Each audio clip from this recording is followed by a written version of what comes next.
Bonjour, alors la vidéo du jour, peut-on se faire financer cette formation? Alors excusez si le son grésille un petit peu, mais on est en milieu naturel et donc avec le vent forcément. Alors question, peut-on faire financer cette formation? Est-ce que c'est possible d'avoir un financement par Pôle emploi, par FONGECIF, UNAGECIF, ANFH, etc. Donc en France il existe des fonds de formation, mais c'est des fonds de formation professionnels. Donc ça peut marcher pour la formation plongée, mais si uniquement c'est adossé à un solide dossier professionnel.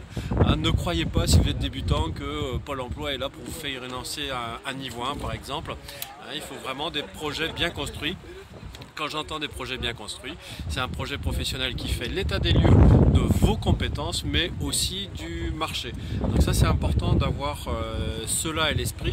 Encore une fois, il ne faut pas rêver, les fonds de formation ne sont pas là pour vous financer des formations loisirs. Donc qu'est-ce qu'on peut faire financer comme formation? Alors ces derniers temps, j'ai eu par exemple un guide niveau 4 que j'ai pu dont j'ai pu faire financer la formation pour devenir OWSI, puisque ça s'inscrivait dans un projet global pour travailler à l'étranger par la suite et ensuite postuler pour un DEJ-EPS. J'ai pu faire financer une formation pour une formation recycleur pour quelqu'un qui avait besoin d'améliorer ses compétences, toujours par Pôle emploi. On peut aussi faire financer des monitorats fédéraux, vous pouvez faire financer des DEJ-EPS, bon là c'est particulier puisque c'est des formations qui sont faites en CREPS. Et alors pour obtenir un dossier de formation complet, il faut l'accord de 3 personnes, vous-même, bon, ça généralement c'est pas un problème, l'organisme de formation, l'employeur et bien sûr l'organisme financeur. Donc pour ça il s'agit dans un premier temps de demander votre dossier de financement, de trouver une école qui soit organisme de formation, il n'y a pas d'agrément, mais c'est des sociétés comme Aquadomia qui ont un numéro d'organisme de formation professionnelle et qui sont donc candidates au financement par les fonds de financement que soit Pôle emploi, FONGECIF, UNAGECIF, ANFH et ainsi de suite.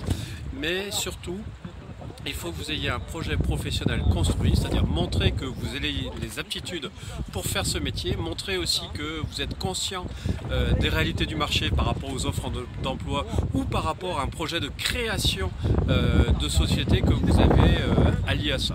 Voilà, j'espère vous avoir éclairé sur les possibilités de financement de votre formation plongée. Donc encore une fois, ne rêvez pas, vous n'allez pas faire financer des formations qui vont vous permettre d'aller passer des vacances aux Maldives. C'est bel et bien dans le cadre d'un projet professionnel pour devenir moniteur de plongée ou scaphandrier. Et bien sûr, il faut que vous montriez que vous ayez déjà des compétences. C'est pour ça qu'il faut déjà un niveau avancé afin d'être candidat à ces formations.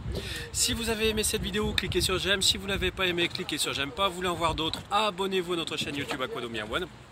Vous voulez voir d'autres sujets abordés, n'hésitez pas, passez-moi un petit coup de fil, un petit mail, un petit post sur cette vidéo ou sur Facebook. À bientôt.